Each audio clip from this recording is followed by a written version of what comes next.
week in racing. It's time to recap it. And who better to do it than Michael and Magic? Two bros/pros who cover the highs and lows of racing around the globe on every one of their shows. Real fans look forward to these guys and their last stunts, cause they know they're not talking out of their royal ascot. What they say makes sense. So ladies and gents, sit back and relax as Blinkers Off presents The Magic Mike Show, where you hear the experts speak. The Magic Mike Show. Tune into the show every week. The Magic Mike Show. You can trust the show is the bomb because it's being brought to you by RacingDudes.com. What's up, everybody? I'm Magic. And I'm Mike. And this is The Magic Mike Show. Huzzah! Happy Martin Luther King Day, Mr. Samich. We have a fun special show because we're going to do some recap. But first thing, we're going to talk about Santa Anita on Monday, baby. We're looking at this card. How you doing? I'm doing good, man. Yeah, they put together a nice little card for us. Unfortunately, we only have 4 in the feature, but it still is a very interesting race because of who's in it and the jockeys that are riding. Race after is absolute trash and very difficult, so we'll go through that. And then, hopefully we can get this puppy home. I got a pretty cheap ticket, so hopefully it hits. Yeah, so if you're new to the show, if you're not used to watching, thanks for joining us. Holy shit, we're over 100 views. Oh my God, this is a record. Thank you, everybody who's watching. So we're going to cover Santa Anita's late pick 4 sequence first, starting with race 6, which is going to be going off here in just about half an hour. And then we're going to do the recap show, which is normally what we do on Monday. So we'll do all of that, including the best thing that we saw afterwards. But because we're a little strapped for time here, Mike and I wanted to talk about this late pick 4 sequence at Santa Anita on Monday. Let's kick things off here. Correct me if I'm wrong. Whoops, that's race 1. We need to go all the way down to race 6. Where are we here? That's race 9. Too far. See, we're doing this on the fly. This is what happens. There we go. I knew I could find it. Race 6, field of horses that are in for a $25,000 claiming tag, going 6 furlongs on the main track. This is going to be an interesting one, Mike. You've got favoritism on Oil Can Knight, the 6 horse at 2-1. If you listen to the Rocket Hour this morning with Ricky and Aaron, they cover this sequence as well. They both were against this horse. They both loved the 7 Octopus, the 3-1 third choice. Horse Greedy is your 5-2 second choice. How did you see this sequence, Mike? Yeah, I'm going to end up against the 6 here as well, which is a little scary. I mean, the horse is 3 for 4 at the distance, 4 for 8 at Santa Anita. So the horse definitely loves the racetrack. But as you've noted, the racetrack kind of switched the depths of it and how it played in the last couple of years. And so I'm not looking as much as to the horse for course angle there. I actually like the 4 Horse Greedy in this spot. This is a reclaim for Sadler. Going back into the Sadler barn, 2 back, came off the layoff and ran well in both of those last efforts. I think this horse trips out. I mean, I think that's really the bottom line here. I think you're going to have 3 or 4 horses that want to go, and I think the 4 horse is going to sit right behind those and get first run. And with the new crop rules in California, I love Rosario when he's got pace to chase, which I think is exactly how this sets up. Main track's been playing pretty fair, especially going 6 furlongs. 2 turns has been a little tough to close in certain cases, but 6 furlongs I think has been playing pretty fair. So I like the 4 Horse Greedy on top, but I am going to use one other one here. All right, well, let's talk about that. And then who are you going to use? Because I thought that I agreed with Aaron and Ricky. I went with Octopus on top in this sequence. Is that the other one you're using, or are you going for a price? I'm going to use Octopus too. If you want to get a little crazy, I think the 2 little bit of metal is usable as well, because I do think you have a shot at this pace collapsing and the 2 horse just scooping him up down the lane. But I like Octopus next up. I think Pratt's going to be another one where he's going to have the option to either go or sit. And depending on what he decides to do, I think you're gonna get a pretty nice trip there. So to me, the 4 and the 7 are the 2 horses that you can use. I'm gonna end up playing. See, now this is the decision. Do I go 2 deep or 3 deep here? I'm gonna go 3 deep. I'm gonna go 3 deep and play 2, 4, 7. So I have a little bit of a price, and I have 2 horses that should be pretty close to the lead and be able to kind of pick up the pieces around turn. So the interesting horse that you didn't use that I thought maybe you were going to go with if you didn't go the second and third choices is the 3 Bedrock. Jessica Pfeiffer's having herself a pretty good day so far. She started off with a strong win to kick the card off. Got the 7-pound weight break for the 3. If 2 races back, beat Conditional Claimers. Ricky brought this up. We all don't like it when they go from a non-winners of 2 lifetime straight into claiming, but was able to succeed last time out with Jessica. Is going to keep getting that 7-pound break. As far as the 3 goes, is it just? Do you think it's pace compromise? Is that why you didn't use him? Well, I think that the 3 runs its best races on turf or at Los Al. And it's a Red Rocks horse, which is the son of Galileo. So I feel like this is more of a turf horse. And you can tell just by the Tomlinson with 265 on the dirt for the distance. Not that high, but a 350 on the turf. So this horse is bred to go more on the turf. So that last race at Los Al, I think, was a little bit of a false positive in the sense that Los Alamitos kind of has that turf footing in it. We've talked about it before, and turf horses tend to do very well there. I think that's kind of the reason why you saw Bedrock outrun the odds. Well, actually, it was a 2-1 second choice there last time out. So I just don't love this spot for Bedrock. I think that Bedrock will get some pace to chase. I'm just not sure that the best race will be here at Santa Anita. All right, well, that Mike's going to go 3 deep here. We're going to go on to race 7 here. This is the feature, the Grade 3 Megahertz Stakes, $100,000 purse. Fillies and Mares 4 and up, going a mile on the turf. And this was a 6-horse field to start, and it was all on Mucho Unusual, who was coming out winning the Bobby J. Frankel Stakes. Before that was in the Breeders' Cup Filly and Mare Turf. Before that, won the Rodeo Drive. So easily the class of the field. But when you get down to 4 horses, especially at Santa Anita on the turf, the way it's been playing, you got to look for the speed. There's not a lot of speed here. In fact, I could argue that the speed probably scratched out. So you were making a case on Rocket Hour in the comment section, Mike, about if you can afford it, just play the all. Is that what you did here?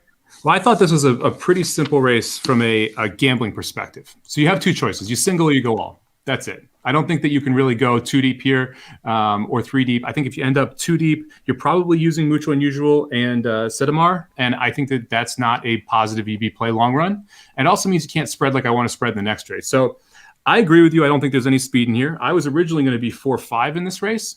But with the scratch of the 5, in Pamita's Girl, I'm going to go to the 6 Sidar. Anyway, sure. I'm going to go to the 6, who is going to be clear speed here. I think the 6 is the only horse that has a chance of going under 48. And I think that Rispoli is going to send. I like Rispoli on this turf course. This was going to be a really interesting race, though, because you've got Rispoli on the 6, you've got Rosario on the 4, you've got Pratt on the 2.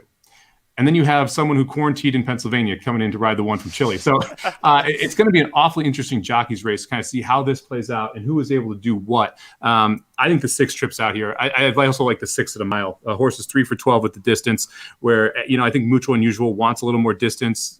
Is 3 for 7 at the distance, but those were against lower levels, and this is a big spot here. So it'd be interesting to see how Sidar runs and how the pace plays out. I'm a little worried Pratt's going to do his little patented rush on the backstretch and go into a slow pace and rush the 2 up and create a ton of havoc and kind of set it up for Mucho Unusual. But to me, I want to single Sidamar because I want the value in not using Mucho Unusual, and I want to be able to go deep in the next leg.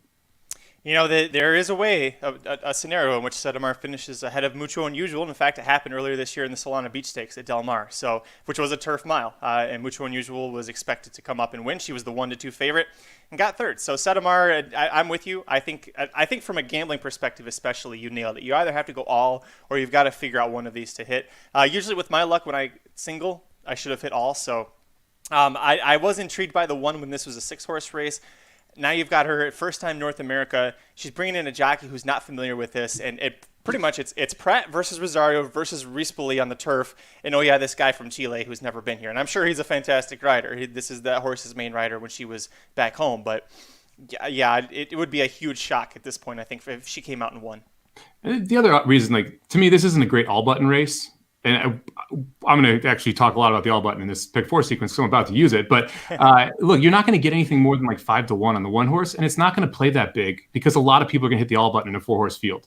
So you're limiting your value in playing the all button in my mind in this race as well. So to me, it's really okay, can I single someone? And if I can, even if I'm not stone cold confident in a single, from a betting perspective, from a gambling perspective, I think singling is the correct play. All right, let's move on to the third leg of the late pick 4 sequence today, Monday, January 18th at Santa Anita. Now we're into the conditional claimers. This is non-winners of 2 lifetime in for a $16,000 tag, going a mile, 2 turns on the dirt. Only one scratch in here. Horse that stood out to me initially, Mike, is going to be the 9, Bam Bam again. Hey, Jessica Pfeiffer's on board. I don't love the outside draw, but you and I have talked about this before. There's one thing that Jessica's shown that she's really good with from the day that she started riding, which is getting horses out of the gate cleanly and giving them the best chance to win early. So I would expect that she's going to do what she did last time, put the horse on the lead, and I think there's a lot less speed in here. I think this time she can go gate to wire. Wasn't able to do it last time, but what do you think? I think this race is an absolute mess. I don't we talked about this, we covered the Gulfstream. I covered the Gulfstream pick 4 with Ricky on Ricky's Rockets on Thursday. And the lowest level race, I'm I love this race because I have a big opinion. I hate this race because I have no opinion. And these are bad horses. This isn't even a group of good horses. We've got some horses coming out of the night circuit at Los Al. So that's going to inject some speed in there that you don't necessarily know because now we're going a mile instead of 4.5 furlongs. The 9-5 morning line favorite is a turf horse. So that's interesting. You're not really sure how that's going to translate over. When I looked through this, I actually did put the 9 on top as well. So if you didn't want to go that deep, I think the 9 is a reasonable horse to use. The 2 and the 3 were kind of the next up for me. On the 9, I like Piper. I think she's going to sit a nice trip here. I do think that she's going to face a little bit of pace pressure, but the horse has shown the ability to stalk and win as well, or stalk and close. And this is not a field of world beaters. I think that's one of the big things here. I've also seen her face some better fields, allowance 50, optional claiming 50, and we're in for 16 today, which is probably the right level for this horse. But it's faced better in the past. So I like the back class in that sense. If you can claim any of these have back class. I mentioned the 2. Look, I don't want the 2 to beat me, so I would use the 2 on pick 4 tickets as a defensive use. If you are going to use more horses than just the 6 in the previous race, I ended up slamming the all button here. Is the long story short, right? I mean, like, I can make a case for the 8. I can make a case for the 7. And so when I'm starting to be able to make a case for multiple 20-1 shots, your favorite is 9-5 on the turf. You've got multiple Los Al horses invading. I'm not really sure who's going to be on the lead, and you could have a complete pace collapse. This is just a classic all-button race to me. I mean, because I don't know how you could be confident in any of these horses because you're not really sure what's going to happen from a pace perspective. Well, I'm glad you brought up that you were going to go all, partly because of the 7, because from a price perspective, I'm looking at the 7 at 20-1, and yeah, he's coming out of Los Al sprints, those nighttime sprints, but I mean, that track is souped up, like just naturally because it's a quarter horse track. So those horses are used to going quite fast. And you're going to put Edwin Maldonado on for the first time. He's basically California's version of Kendrick Carmouche. So this horse is going to show speed with the 9. So I would expect the 7 and the 9 to be out there front, one or the other in the lead and the other one sitting just off. But if that's the case, I mean, that 7, especially if the 7 can somehow sneak away if the 9 doesn't make the break, there's a lot of chances here. And like you said, Mike, there's a lot of not good horses. $16,000 claimers at Santa Anita are not exactly cream of the crop, especially N2L. No, not at all. And I like that the 7 is coming out of, and this is crazy we're talking about this, but the 7 is coming out of at least protected races, 3 straight allowances at Los Alamitos, which I think is interesting, and started its career running at maiden special weights at Del Mar and Santa Anita, which is also a fairly good sign there. You know, the one horse is kind of the opposite, where this one horse is coming from a $13,000 maiden claimer race over at Los Alamitos and kind of coming in here. So, but again, the one horse is one of those where I wouldn't be shocked if, this horse has a 68 buyer on the turf. Like, maybe this horse shows up. Who knows? And that's why I completely agree. Like Billy's saying it, you're saying it, I'm saying it. Like, this is an all-button race. Like, it makes a lot of sense, and it accentuates why I'm choosing not to go all in the last race and choosing to just swing with a single, because I think that if you really want to, if I wanted to go, I would use 6 horses in this race. I'm not going to use 6 and not use 9. So I think this is just a classic all-button race where you can really price on and just hope the 2 doesn't get home. If you want to have fun and go like, okay, I'm going to play 2 tickets, which I don't think would be a terrible way to play this. You can use the 4-7 in the first leg, and then use the 4-6 in the last leg and single the 9 here. And then you have a single with a $5 ticket, and you have an all button with a 50-cent ticket, and you hope that you get one of the 9 home, and then you're looking good. Or you hit the all and you get a big price, and you're looking good there too. So I think there's a couple ways to play it. Every time Billy Mays comments, and he shows up here and the blinker's off one sometimes too in Ricky's Rockets, I always want to, in my head, I just go, Billy Mays here, telling you to hit the all button. If you ever want to hit the all button in a race, Mike, this is the race where you hit it. I miss Billy Mays. That guy was another great product. We'll move on to the last leg of the late pick 4 sequence today at Santa Anita Parks, which we've got about a little less than 20 minutes to first post for the first leg of this. So let's see if we can help you out here. We're back on the turf. These are maidens in for $50,000 tag, straight 3-year-olds. So you've got almost all of them adding Lasix for the first time. You have to figure that one out. Intriguing to me, again, I hate the post draw, but number 10, Goldini for Doug O'Neill, drawn all the way outside, was going sprint to route, which is a good angle for Doug O'Neill, dropping down to the maiden claiming race, which is a really good move for him. My boy Ruben Fuentes, who got his first win in the meet last night to end the card, he is back here, not getting the price though. Boy, that horse was 35-1 or something. This horse is 5-2, so not quite the same price. Where are you going here? I considered trying to get cute and singling the 2 in this spot. I ended up going 5 deep though, because I wanted to. I thought about the different ticket structures. Like, I thought about going all in the second leg and singling here. I like the 2 quite a bit. El Joy. Look, this horse took a nice step forward off the layoff. They're dropping. They dropped it from maiden special weight into maiden claiming. That was maiden claiming 70K. And then they're dropping down here from maiden claiming 70 to maiden claiming 50. So I don't think this is a negative sign that they're moving down the ranks. The horse has speed, has a good inside post. Hernandez, obviously a very good jockey there. And this is a Kitten's Joy horse, second off the layoff, early in the 3-year-old season. I think this horse has a chance to really take another step forward and has tactical speed. I want to be more forwardly placed on the Santa Anita turf right now. And I can see the 2 horse just pocketing up in behind the leaders and getting the perfect trip to tilt and roll into the stretch. Well, and the horse that won that last race, Mac Daddy 2, just beat it by less than a length. Mac Daddy 2 came back to win a $100,000 optional claimer It was a 6 furlong race, but backed it up with a 73 buyer, which is going to be, if you get anywhere close to a 73 buyer in this field, you should be winning this backwards with your blindfold on. So that's a great horse to use. Owen Hardy second off the layoff is a nice angle. He's one of the older school trainers that likes to work the horses into shape. So you got that angle going for him as well. Anybody from a price perspective? I know you said you were looking to go 5 deep, but did any of these double-digit horses look real spicy to you? There's one of them that I'll get to here. That's my last horse in, actually. So the 1 and the 3 were the next 2 I wanted to use. The 1 horse, Pratt, dropping, makes a ton of sense. I mean, I'm not going to go into too much. Obviously, we're trying to go through this a little quicker because we are closer to post time here. The 1 horse is one of those that I do think is quite interesting. The 3 horse, you talked about sprint to route. I know that Desormeaux, I'm sorry, is not quite as good as O'Neill pulling that move, but I do think the 3 might end up being the lead. I wouldn't be shocked if they just send this horse and you see this horse in front. And if so, I think the 3 could be tough. First time Lasix, second off, and it's faced a lot of winners when you look back through his previous races. So I feel like he's coming out of some pretty solid races there. The 10, yep, totally agree with you. I think the 10 is one you have to use. I expect the 10 to be on the lead. I think the 3 and the 10 are going to kind of hook up early. I think the 2 is going to sit right behind him. That's kind of why I like the 2 so much, is the way I think that the race is going to play out from a pace perspective. I didn't love Fuentes' ride on the turf earlier, and so we got to get your boy Ruben back at it. But hopefully he rides him well here. Long shot to take a swing at. The number 6 horse, Sky Navigator. So Sky Navigator, this is kind of one of those interesting ones to me where we're going up in class. So we went from maiden 32 to maiden 40. Now we're going to maiden 50. We're going 2 sprints to a route, and we're going dirt to turf. And this horse seems to be more bred for the turf. Sky Mesa, Candy Ride. Like I like that turf breeding. The trainer is 1 for 4 going from dirt to turf. We're first turf 1 for 4, dirt to turf 1 for 3. So he has been successful when making this move. 20% trainer in a very limited number of starts, which is another angle I like. That usually means that he's placing his horses very well. We also get first time Lasix here. So a lot of different reasons to like this horse, as well as if you look at both starts, he was bumped at the break. So we've never seen this horse break clean. We've never seen this horse on turf. I like the 2 sprints to a route. I like the style that we're walking in here, and you're getting 12-1 on it. So I think the 6 horse is your interesting price horse in this spot. And Juan Hernandez is jumping off to ride the 2, but the fact that Hernandez was riding this, and the first 2 starts tell you this horse probably has some talent. And the fact, I don't know if you look at this, Mike, but the fact that he was behind the same horse twice. So Love My Jimmy was second and then broke his maiden in that next start. I like to see that. This horse didn't improve his finishing, but again, bumped at the break in both of those. Excuse me. Our buddy Nick is commenting about the 4, the fact that the 4 should have beaten the 2 in that last race, that maiden 80 claimer. Behind Mac Daddy 2. Had a lot of traffic trouble in that spot. So correct me if I'm wrong, I didn't hear you say you're using the 4. Is that correct? I am not using the 4. I don't love Urton with all the different stats, the offers that he's been throwing up. That's the main reason why I'm not using the 4 here.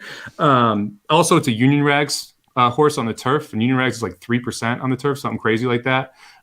So because of those 2 reasons, I'm staying away from the 4. But I would not argue with anyone who wants to leave off the 2 in the first leg and add the 4 here in this leg. I think that wouldn't be a terrible idea. You are not kidding. You were close. He's 5% turf routes, 29 for 574. Yeah, it's not good. Wow. I had no idea he was that bad on turf. That's one of those like blow me away numbers. You know what I mean? Wow.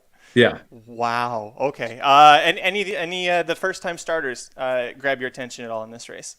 If I took any of them, it would be the 8 Greener Pastures. It's a McCarthy horse with Gonzalez up, but McCarthy's 3% with first time starters, and that's what really scared me out of this one. And especially like, I don't love the idea of a trainer who's not very good with first time starters sending horses out at over a mile. Now he's 8%. His 1 win did come going over a mile, but generally speaking, when you have someone who's not good with first-time starters debuting in maiden claimers at over a mile distance, it's just kind of the strikes are adding up there.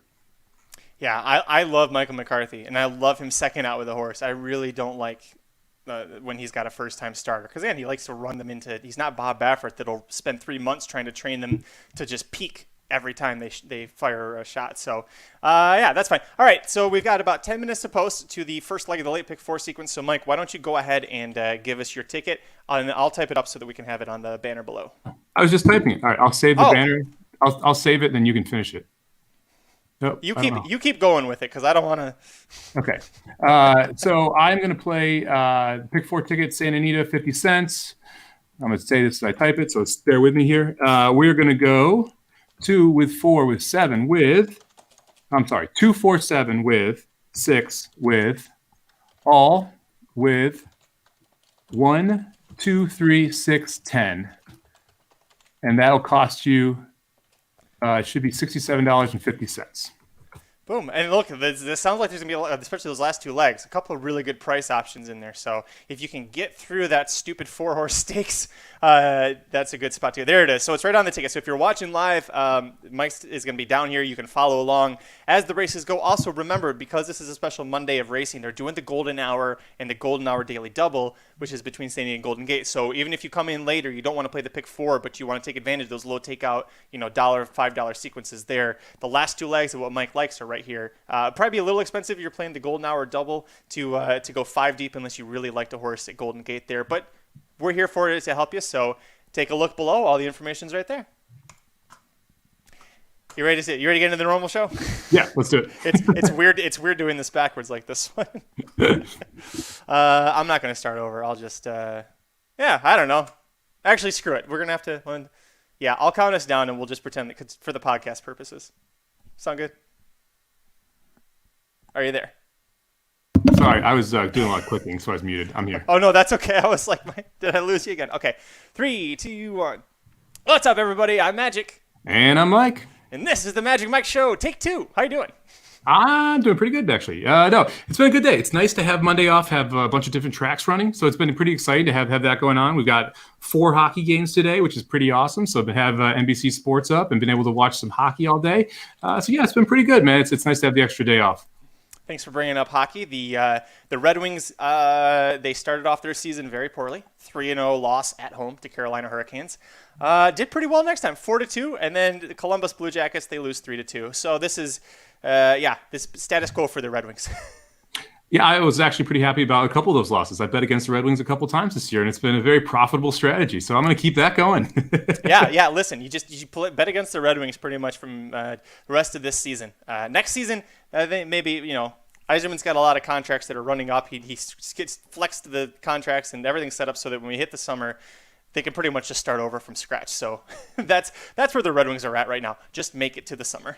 Yeah, it's been crazy, man. I have a buddy who is a skate guy for some NHL players, and he was telling me, before the season, he's like, yeah, they're talking about how they didn't get any preseason games against other teams, so it's all been inter-squad scrimmages. So look for overs early on. Overs were hitting in 72% of the games heading into this weekend in the NHL. Pretty crazy stats. So I've been riding the overs as well. Hopefully that keeps up for a little bit, and then the books will adjust. You'll see a bunch of 6-5s, and then you got to start playing unders. Well, I didn't do any. Speaking of betting, I didn't do any betting on football over the weekend. I understand there were a couple of football games that happened. I didn't have any stake in any of them, so I just kind of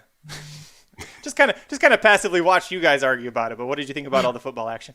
It was good. Except my best thing I saw is going to be this NFL playoffs. This has been a great 2 days of football. A little flag heavy at certain times, but what can you do?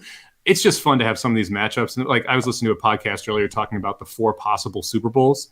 You really can't come up with a bad matchup to have. Like, there's a storyline with every single Super Bowl. So no matter kind of how you dress it up, it's going to be good. You've got 4 good quarterbacks. You've got Mahomes and Allen versus Brady and Brady and Rodgers. So that's pretty darn good there. You're going to have a good matchup no matter what. You've got a tortured fan base in Buffalo. You've got the transplant Tampa Tom Brady story. You've got Aaron Rodgers and Mahomes, the 2 possible MVPs. So I think it's just going to be a lot of fun weekend here going into these 2 games. And you also have the Browns and everything that happened with them where they almost gave it up to the Steelers and they almost came back against the Chiefs. It's just a lot of fun watching those 2 games and getting to see them in prime time and kind of focusing on the whole thing.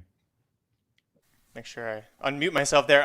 If you had to make a pick right now, you got 4 teams left, and I'm saying, Mike, your entire month's salary, you're going to bet it on one team right now. No spread, just who's going to win in the Super Bowl. Who are you picking?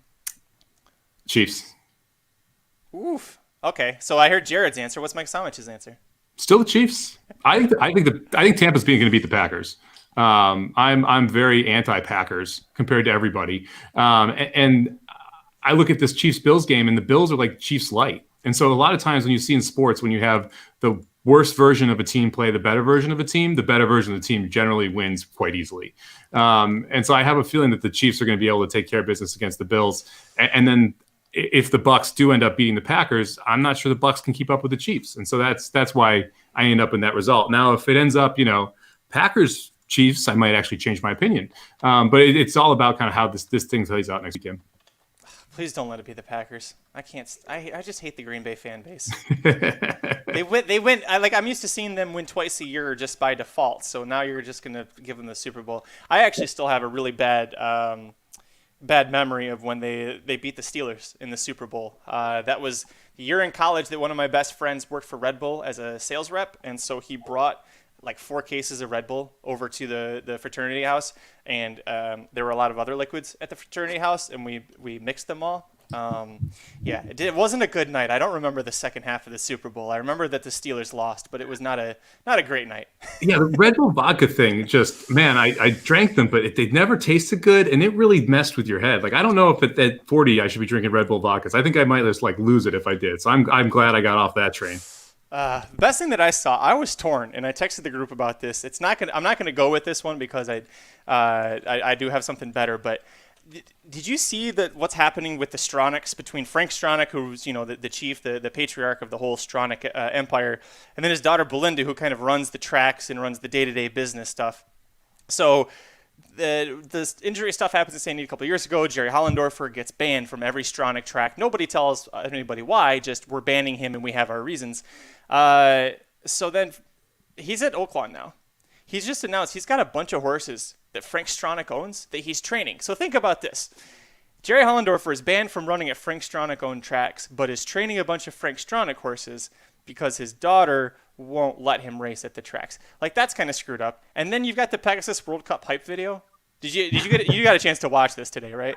I turned it off about a minute in, but yeah, I did watch the majority of it. Oh my God. Like, the whole thing with horse racing is like, we gotta market ourselves better. We gotta get to the people who don't know about this sport. We gotta get them to want to come in and enjoy the racing excitement, the betting, how exciting it is being there. And they roll out this goddamn Cologne Abercrombie ad that's 2.5 minutes long, has nothing to, there's barely any horses in this stupid thing. They have the Mustang car on screen more than they have an actual real life horse. This was like next level terrible. And it's getting rolled on social media. I love it. It's hilarious to me that it's supposed to be like a fashion, like a video hyping the fashion of the Pegasus. No one's going to be there. What are you doing hyping the fashion when there are no fans on track? Like, come on. Like, let's just, maybe if you do this in a year where there are fans, fine. Okay. You're being crazy. This is one of the things you put out. But choosing to be like, hey, check out our fashion statements we make at the racetrack when we can't go to the racetrack seems a little stupid. And to do it with 6 people who are in their early 20s, one of them looks like Vinny Chase's son, who are riding a horse through a frickin' mall. It's like, no. This is just a fail on so many levels.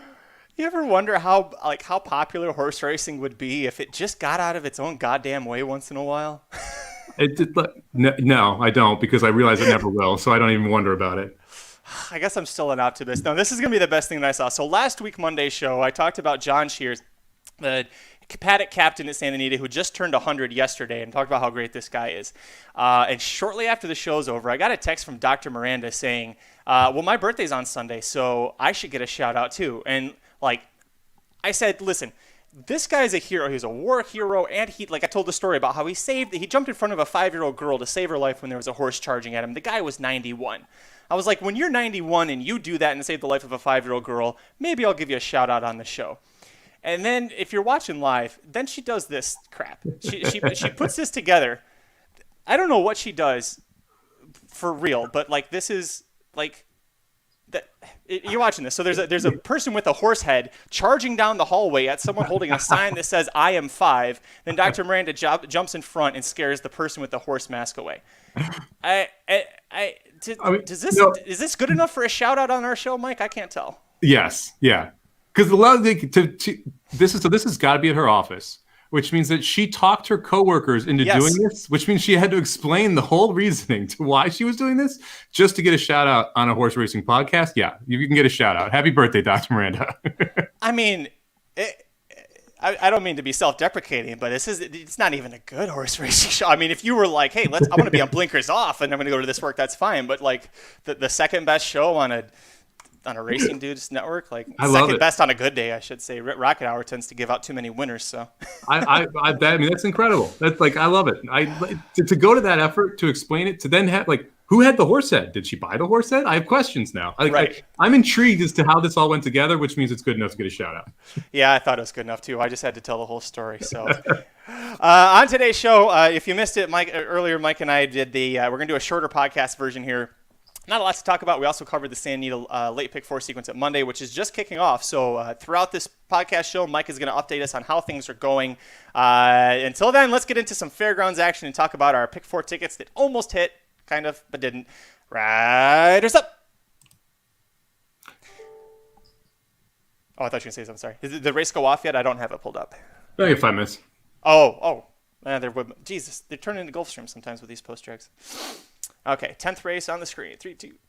All right, the first race we're going to look at is the 1 mile and 16th Grade 3 $125,000 Louisiana Stakes. You got a field of horses going, as I said, 1 mile and 16th on the main track here. This was an interesting one, and boy, I was screaming lots of profanities at Blackberry Wine because I went 3 deep. You and I went 3 deep, at least on the show. Blackberry Wine, Wells Bayou off of that long layoff, and then Silver Prospector, who was at the time Ricardo Santana Jr.'s favorite horse. Ricardo unfortunately got ill, was unable to ride all day.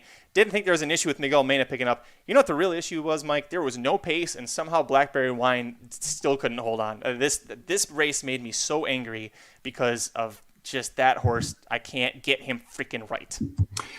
Yeah, this one was frustrating because I nutted the rest of the sequence. I mean, just like it was very frustrating that this is the reason the title ready is the reason we didn't get the pick 4 home. I was confused, to be honest, by the fractions all day at Fairgrounds. We're going to talk about a couple races in this, and like this win was 25-1, 49-2. So a 25-1 opening quarter, but a 24-1 second quarter. You saw it again later in the day. They went 113-4 and then 138. So almost 25 seconds for that internal quarter there. I don't know how Blackberry Wine didn't win, to be honest. Like, this was an easy lead. This was a very, very easy lead. And Title Ready just kind of ran huge. I don't really think there's another way to put it. I don't know where this race came from. I didn't really have Title Ready running a 98 buyer and closing into no pace when Title Ready has never run a 98 buyer before. And it just didn't seem like a very good setup. Wells Bayou, the information you gave out on the pod about that horse not being completely keyed up on Thursday was important and correct. And yeah, no one else closed. So Silver Prospector had no pace to close into. So I don't feel bad about how that horse ran. I'm just kind of pissed that Blackberry Wine didn't hold on. Like that really is about it. Yeah. And I'm the same way. And I'm glad you brought up all those points. Wells Bayou, I was playing defensively because it was Brad Cox and Florent Giroux, and this horse had won at Fairgrounds before, but Brad Cox said he wasn't cranked 100%. Silver Prospector, I'm with you. There was no pace, so I'm not going to give him a minus mark for this. I'm just going to, okay, he didn't have a shot. How was it titled? I'm not going to understand. I'm never going to understand how the hell Blackberry Wine didn't hold on. And then we're going to talk about another race here, the next one, which is the Colonel Bradley Stakes. Well, now all of a sudden you got a Joe Sharp horse that knows how to hold on and finish. So Logical Myth gets the job done at 3-1. This was a horse that we both liked. This was my top pick in this race, so I was pretty happy with how this one ended, at least as far as my handicapping went. What about you? Yeah, this is a good race. I'm turning for home. I was pretty much positive that I was going to get the winner here. Used the 1, 8, 9, and 10, and they ended up finishing first, third, fourth, and fifth, or fourth and fourth, actually. Yeah. I thought, so out of this race, look, Logical Myth absolutely tripped out. Was able to sit right behind the speed. Was able to, the 4 decided to drift 5 past going down the stretch, and the 1 horse was able to go right through the inside and win quite easily. I mean, Logical Myth won this in hand, and when you looked at Spectacular Gem, who's the other main competitor, Logical Myth beat Spectacular Gem last time. So this is a pretty, lack of a better term, logical horse to use on top at 3-1. I gotta say, I mentioned the 9 Peace Achieved. Peace Achieved goes off at 14-1. I actually like this race from Peace Achieved. I think that next time out, you definitely want to be using this horse, especially if it comes back in a spot which seems aggressive. No one closed at all in this race. It was pretty much a merry-go-round, and Peace Achieved ran well with horses that are good. And so to me, that tells me that this horse next time out, with a more fair playing racetrack, a little more pace in front, is going to be able to run a pretty big race. But this one played out pretty much as is. My boy Jack didn't do anything. Murad didn't do anything. We're both very against those horses. So, this one was a good race again. And honestly, like the turning for home again, I was like, yep, we're good. We're through here. Let's go to the next. Yeah. This one you were like, okay, we got it. I'm with you. I think Peace Achieved. If Peace Achieved was coming off of that long layoff too. We haven't seen some September at Kentucky Downs. I thought this was. I'm with you. I'm looking forward to playing him the next race. Assuming he comes back at against a similar group like this, Mike, are we probably going to get 14-1 on him again because he didn't hit the board? It's not going to be flashy. I think this was a sneaky good race, and I think that this is one of those where you see an 88 buyer and you're like, meh. And you see the field he beat, and you're like, meh. But when you watch the race, you're like, wait a second. So he had an outside trip. He was trying to roll in absolutely no speed. He got fanned a little bit wider. He got tired a little bit at the end. Yeah, I mean, if you come back and you face any type of stakes field or a field anywhere near this level, I think you're going to get a price again. And I'm definitely interested in the 9 Piece of Chief coming back. Did you say Piece of Chief got an 88 buyer for that? Yeah. Wow. That's definitely a play because I think his best was like 80, 81. And I said he's going to need a big improvement as a 4-year-old. That's a good improvement as a 4-year-old. I'm real excited about him next time. Yep. Career best buyer coming back. I thought he was going to improve. He didn't get the setup he needed to improve enough. I mean, if I tell you he runs a high 80s, low 90s buyer, you're like, yeah, I'm interested. And he just didn't get it done. Yeah, we'll have to remember that for next time. Let's move on to the Silver Bullet Stakes. This is the 12th race on the card. Boy, I took a big swing on this one, and it reminds me of my softball days, Mike, because this is I did not connect. I didn't come close to connecting on this one. This is a Kentucky Oaks prep race, mile and 70 yards, might as well be a mile and $1,650,000 purse. Charlie's Penny with the 9-1 upset here. The bigger story for me, Sunpath. What the hell happened to her? You want to talk about slow fractions, Mike? 25-3, 49-4, 114-2. She's sitting right there. Florent Giroux pressed the gas, and his quote was, "I got my ass beat in the stretch." She fades off the board. My ticket was already destroyed, but it was definitely dead here. What'd you think about this race? I'm happy there were scratches. We'll put it that way. This 3 was the third horse in for me. If you're following me on Twitter, I added the 3 here and the 1 in the last, so it kind of worked out well. The late pick 3 paid $222 for $1, which if you played back my ticket, you hit, which is nice. I know a couple people did, so that's always a good thing.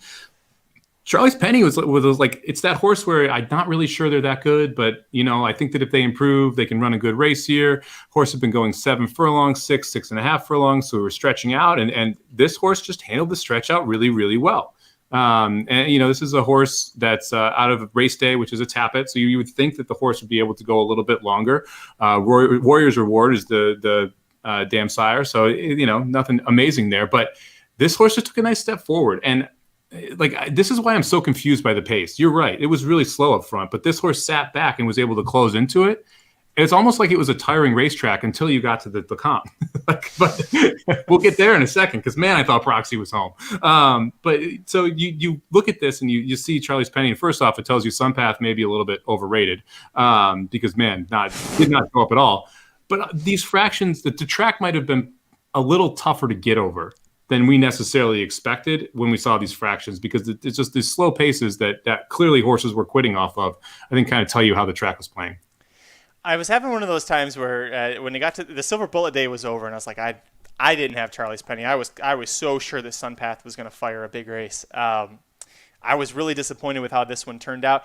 Is there anyone moving forward on the Kentucky Oaks Trail that you think you would want? Super Sensational, I think, is the only one I might be interested in. This was her first time trying dirt, first time trying routing. She was coming down. She was a Woodbine shipper. We were like, in this case, it made sense to play against a short-priced Woodbine shipper, at least as far as a win bet goes. Do any of these horses interest you moving forward for the Kentucky Oaks?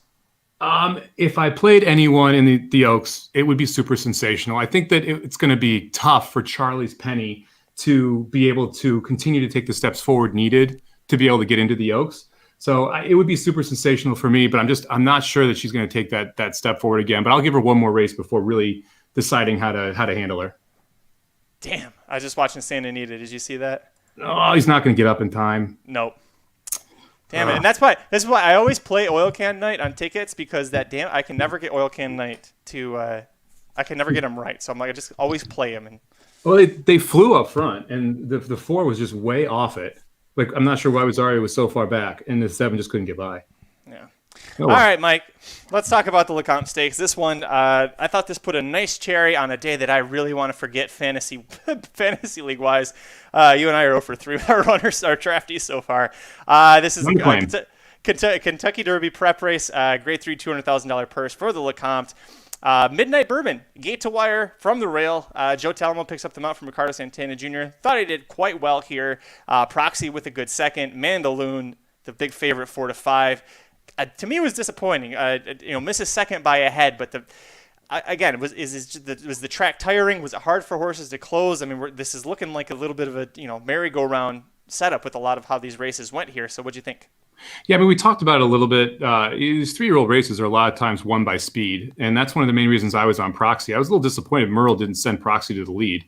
He's been riding great at Fairgrounds, so I'm not going to just go around knocking him here. But I was surprised Midnight Bourbon was on the lead. I guess breaking from the one hole, I'm guessing Anderson told Talamo, just send, because I don't want to be pinned inside and have to work out a trip with this horse. And Midnight Bourbon was able to get out there and just kind of hold off Proxy and Mandaloon. But man, I thought Proxy, top of the lane, was going to take this race. Like, it looked like he was going to go right on by around the turn and then have something left.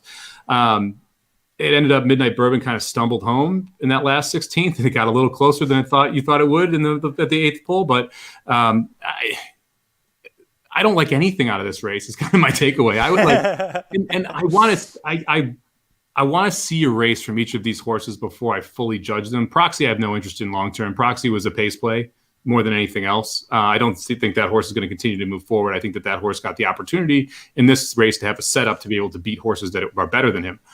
Midnight Bourbon and Mandaloon, I think that you take one more race and you see what they do. And I think that because of the way this track played all day, because even like watching today when you see Fairgrounds, some of these fractions are just odd. And so it's hard to understand what is going on when you see horses running very weird numbers and the 25s in the first quarters and then these 49 second quarters or 49 halves. It's the opposite of what you see at most tracks. Usually you see 23, 48. They try and slow it down in that second quarter, whereas they're speeding it up in these cases. So just very oddly run races. And I'll give Mandaloon a pass here. I'll definitely take a look at Midnight Bourbon next time out, where I wasn't looking as closely for that horse.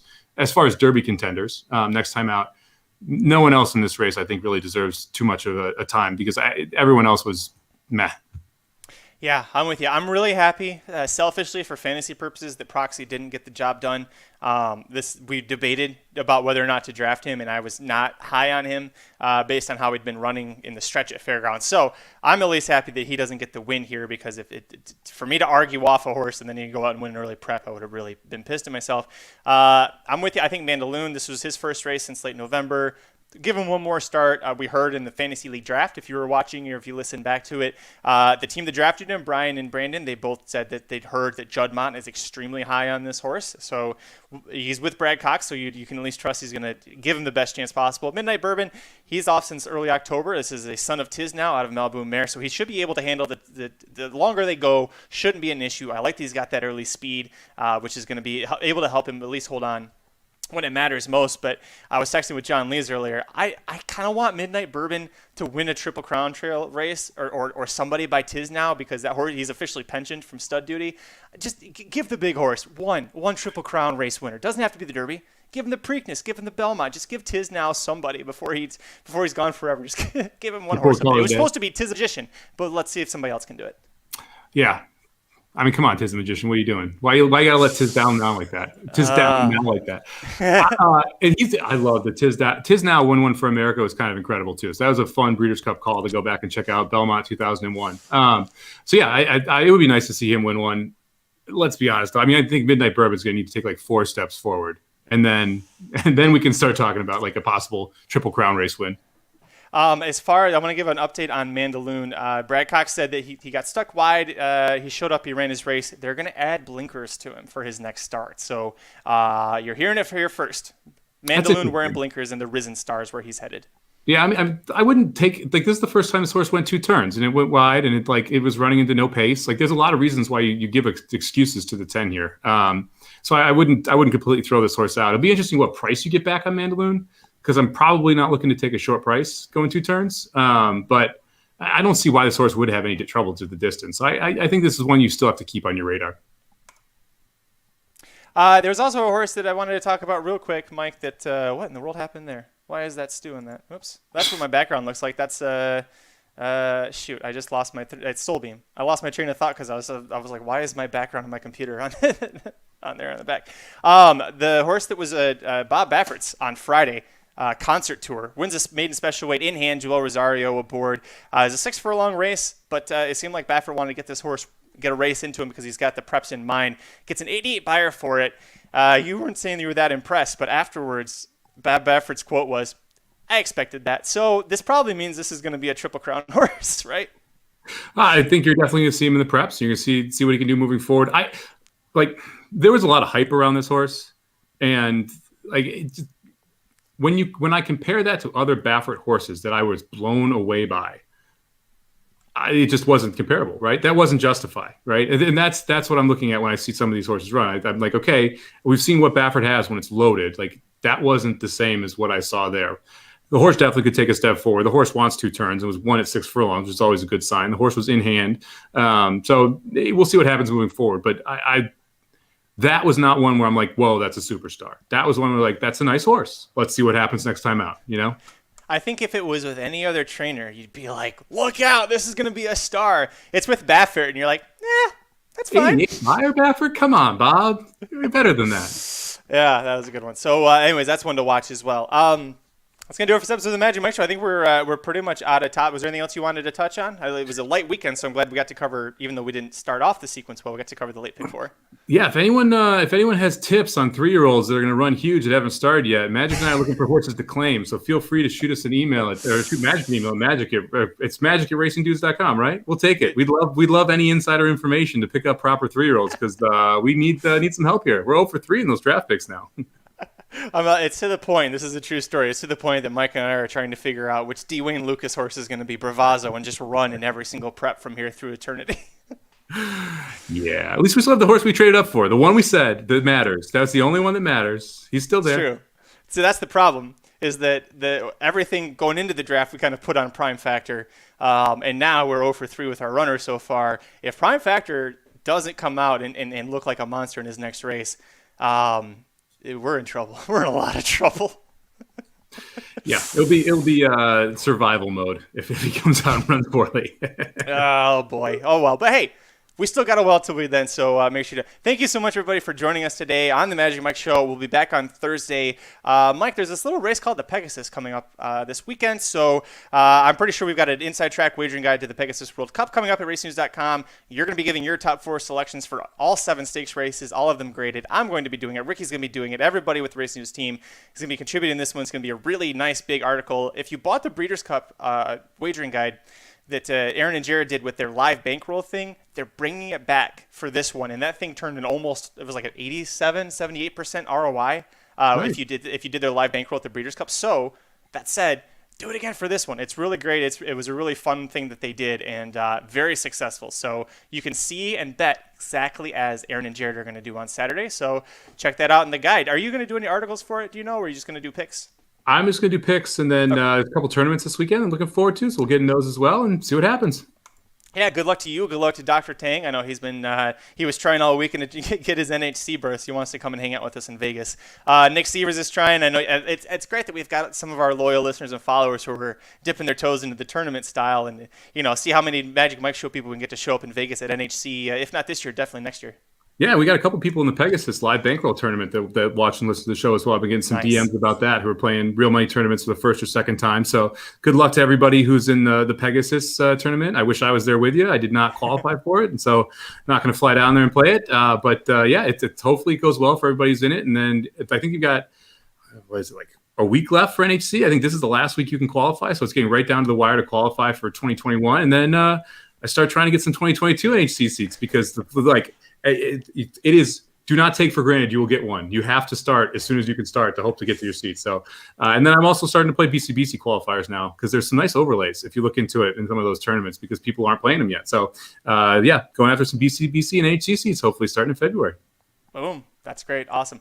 Good luck to everybody. Good luck to you with your tournament stuff that's coming up. You're not going to be in Pegasus. I don't know why I have you on then. If you're not in the Pegasus betting tournament, what the hell is it? No, I'm just kidding. But we should do. I'll get confirmation from the bosses, but I feel like we should do Gulfstream this weekend. If not the late pick 4, maybe the early pick 4. But we can see what the card is. But we've got to be at Gulfstream this weekend, right? Oh yeah, you got to do it.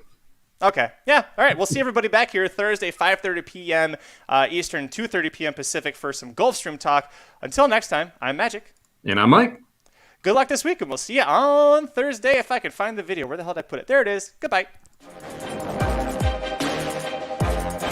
The Magic Mike Show, where you hear the experts speak. The Magic Mike Show. Tune into the show every week. The Magic Mike Show. You can trust the show is the bomb because it's being brought to you by RacingDudes.com.